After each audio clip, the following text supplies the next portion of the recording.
So good morning, everyone. Is it still morning? It is.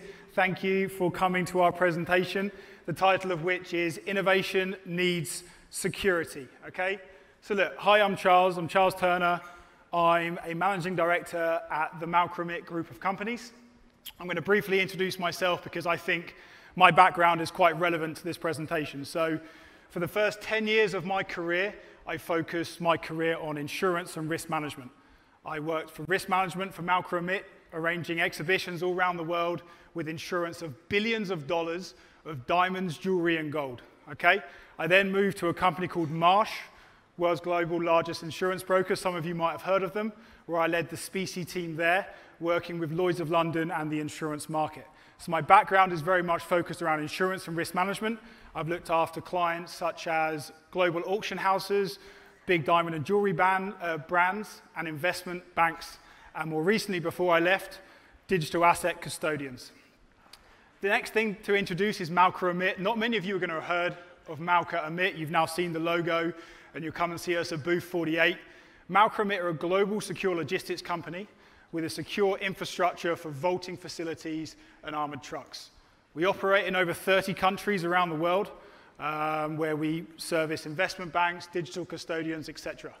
We move in excess of $200 billion of diamonds and jewelry around the world every year, and we service investment banks and digital custodians. So that's a quick intro into myself and Malca-Amit. Now let's get going with the presentation. So let's talk about security. And I realize a lot of you right now are thinking, why? Why are we talking about security? This is a crypto expo. Why are we talking about security? How is it relevant? Well, I'll tell you why it's relevant. Quite a lot of people in this expo today, or some people in this expo today, will know more than we do, more than I do, about cryptocurrency. Okay, I probably can't deny that. But I would challenge nearly everyone in this convention to know more about security than we do. And I know what you're thinking, why are you still talking about security? How is that relevant? Well, I'll show you why I think it's relevant. The amount of crypto stolen last year totaled $3.2 billion. $3.2 billion stolen in 2021. It's a scary number, right? But the issue is, when numbers get that big, they start to not mean much. If that was 100 million or 500 million or a billion, a number on a screen, what does it actually mean? So let's break down that number to fully appreciate it. That's equivalent to 8% of the total value locked in DeFi at the time of writing this presentation. And it's roughly 6% of Tesla's 2021 revenue. That's a big number. Stolen in 2021. Also, some people here, well, most of us probably own some cryptocurrency, likely Bitcoin, right? If we're lucky, some of us might own half a Bitcoin, 1 Bitcoin, or if we got in early enough, multiple Bitcoin. 3.2 billion is of today's value, let's say it's $20,000 where it's hovering at the moment. That's 160,000 Bitcoins that were stolen last year in terms of value. That's got to get our attention. And now I'm going to explain, why is that relevant? Like, why is that relevant to us? Well, I'll tell you, investor protection. I recently became a father. Okay, I've got a 9-month-old daughter. I want her in 20, 30, 40 years to be attending expos on crypto. I want my granddaughter, my great-granddaughter to all be attending them. But the problem is, unless we start to build some solid foundations for cryptocurrency in the industry we care so much about, you've got to question at some point, is the regulator going to start coming and protecting consumers? 3.2 billion last year stolen. It's not a good number. That's some people's entire life savings. Some of us put cryptocurrency as inheritance for our kids and that kind of stuff. Long-term investment planning, we need to be more secure. Okay? So in our opinion, unless we work on security, which comes with insurance, I'll touch on it in a minute, unless we start to focus on that, we're going to limit the widespread adoption of cryptocurrency. In our opinion, innovation needs security. So how are assets being stolen? Quite a lot of you probably already know how, right? It's by people not properly securing private keys and seed phrases, leaving them exposed to hackers and thieves. Okay? In addition, a lot of people are still storing them on hot wallets. Now, I'm not saying hot wallets are bad.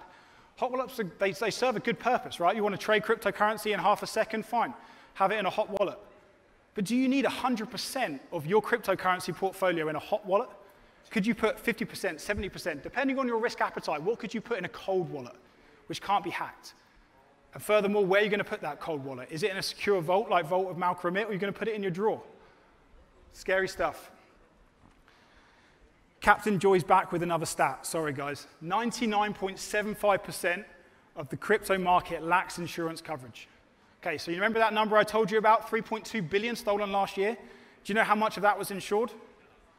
Zero. 3.2 billion was stolen last year and none was covered by insurance. There was no financial risk transfer at all. People lost that money completely.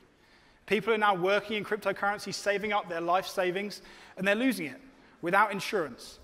Now, my background is insurance, so I can tell you, for the most perfect insurable risk of a physical asset, okay? Because I'm talking about cold storage here. Of a physical asset, you have fine art in a vault in Zurich, for example.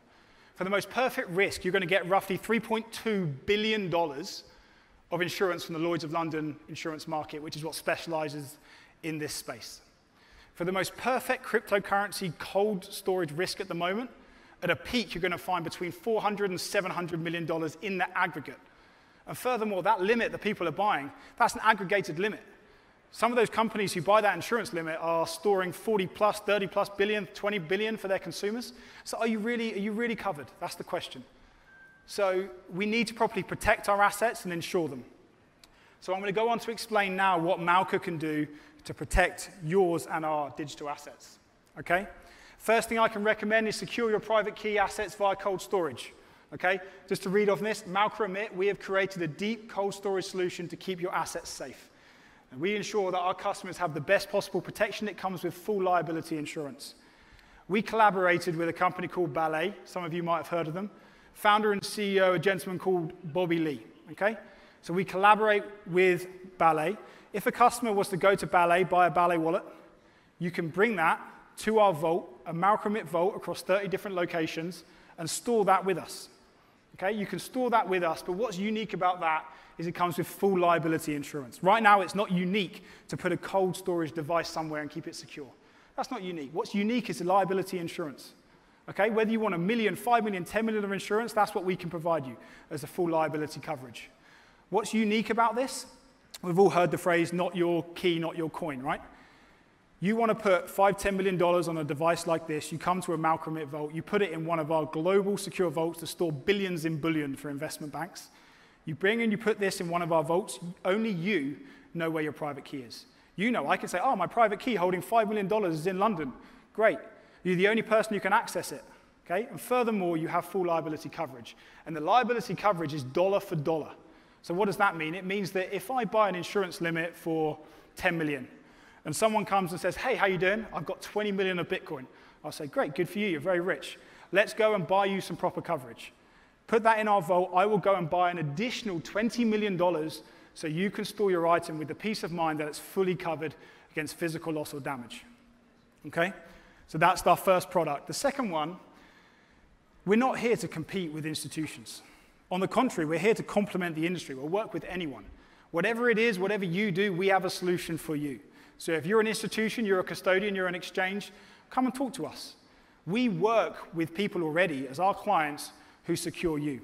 I can't name names because of certain NDAs, but there is one article that was published by DigiVault. You can Google that. If not, check out an article done by The Block.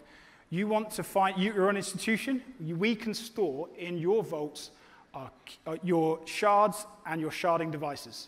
We can store them to keep them safe in our vaults. We can geographically split them across Zurich, London, Hong Kong, you name it, we can spread it. Furthermore, in our vaults, we also offer key generation facilities.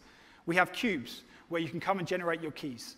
I don't know if many of us have seen Suits, the TV series, but the problem is if you've got someone like Michael Ross when you're generating your private keys, he's going to remember and rob you in 3 years. Okay, so come and generate your private keys in a sterile environment, and at Malca-Amit we can offer them. Our first one just went live in London. Okay, so we've got a solution for you there. Our security checklist, okay, and this is just our opinion, but these are things we all need to consider. Secure your digital assets with a cold storage setup. No one out there is going to convince me or us that storing hot is more secure than storing cold. It might be more convenient, absolutely. If you want to trade 3 times a day, store it hot. But consider putting 80–90% of your portfolio in cold storage in a Malca-Amit vault.